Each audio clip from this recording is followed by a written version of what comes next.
দিন দিন বাড়ছে জ্বালানি তেলের সংকট। অনেক পাম্প বন্ধ আর বাকিগুলোতে দীর্ঘ লাইন। লম্বা সময় দাঁড়িয়ে থেকেও কাঙ্ক্ষিত তেল না পাওয়ায় হতাশ ক্রেতা।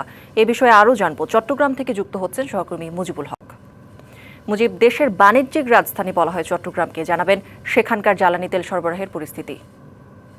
কৌরি, মধ্যপ্রাচ্যে যে যুদ্ধের সংকট, সেই সংকটের পর থেকেই মূলত জ্বালানি তেলে যে সরবরাহ চেইন সেটিতে যে বিঘ্ন ঘটছে সেটি প্রভাব আমরা পড়তে দেখেছি, এবং সেটির প্রভাবের ফলে বন্দরনগরীর বেশিরভাগ পাম্প কিন্তু বা ফিলিং স্টেশন কিন্তু বন্ধ রয়েছে, এবং এর ফলে যেই কয়েকটিতে তেল সরবরাহ করা হচ্ছে সেগুলোতে দীর্ঘ সারি দেখা যাচ্ছে, এবং একটা নির্দিষ্ট সময়ের মধ্যে যেহেতু তাদেরকে তেলগুলো সংগ্রহ করতে হচ্ছে, এর ফলে যে সমস্ত ব্যক্তিগত গাড়ির ব্যবহারকারী রয়েছেন তাদের পাশাপাশি এখানটাতে বেশি বিপাকে পড়েছেন যে সমস্ত ওভার রাইডার এবং যারা এই মোটর সাইকেল চালিয়ে যারা জীবিকা নির্বাহ করেন, তারাই মূলত বেশিরভাগ বিপাকে পড়ছেন। আমরা এখন একটি ফিলিং স্টেশনে আছি চট্টগ্রামের চকবাজার এলাকায়, এবং এখানে নিশ্চয়ই আপনি দেখতে পাচ্ছেন দীর্ঘ সারি রয়েছে এবং তারা ঘন্টার পর ঘন্টা অপেক্ষা করছেন।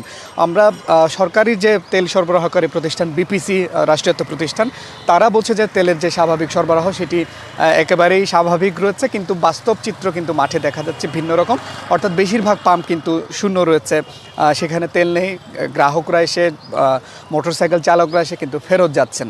অর্থাৎ বাস্তব চিত্র মোটামুটি উল্টো দেখা যাচ্ছে, এবং এর ফলে কিন্তু একটি ব্যাপক প্রভাব সারা দেশেই বা পুরো চট্টগ্রামে পড়তে আমরা দেখছি। বিশেষ করে যে সমস্ত দূরপাল্লার যানবাহনগুলো রয়েছে, তারা যেহেতু তেল পেতে তাদেরকে একটা নির্দিষ্ট সময়ের মধ্যেই আসতে হচ্ছে, যারা চট্টগ্রাম ছেড়ে বিভিন্ন নির্দিষ্ট গন্তব্যে যাচ্ছেন তারা এসে আবার সেই পাম্পগুলোতে তেল পাচ্ছেন না, ফলে তারা এক ধরনের ভোগান্তিতে পড়ছেন। এবং 200-র বেশি সার্ভিস ও ফিচারে লেনদেনের সব বিকাশ অ্যাপে সম্ভব। আমরা পরিবহন মালিকদের সাথে কথা বলছিলাম, তারা বলছেন যে এটি যদি শীঘ্রই স্বাভাবিক করতে না পারে এবং তেলের যে স্বাভাবিক সরবরাহ সেটি যদি একেবারে স্মুথ বা স্বাভাবিক না হয়, তাহলে পরে গণপরিবহন ব্যবস্থায় এক ধরনের কলাপস করতে পারে। অর্থাৎ একেবারে চট্টগ্রাম থেকে সারা দেশের বা বিভিন্ন গন্তব্যে যারা যান, যে যানবাহনগুলো যায়, সেটি কিন্তু বন্ধ হয়ে যেতে পারে। অর্থাৎ তারা চান যে একটি স্বাভাবিক তেলের যে স্বাভাবিক সরবরাহ সেটি যাতে নিশ্চিত করা হয়। তো এই ছিল আমার কাছে চট্টগ্রাম থেকে খবরাখবর। কৌরি।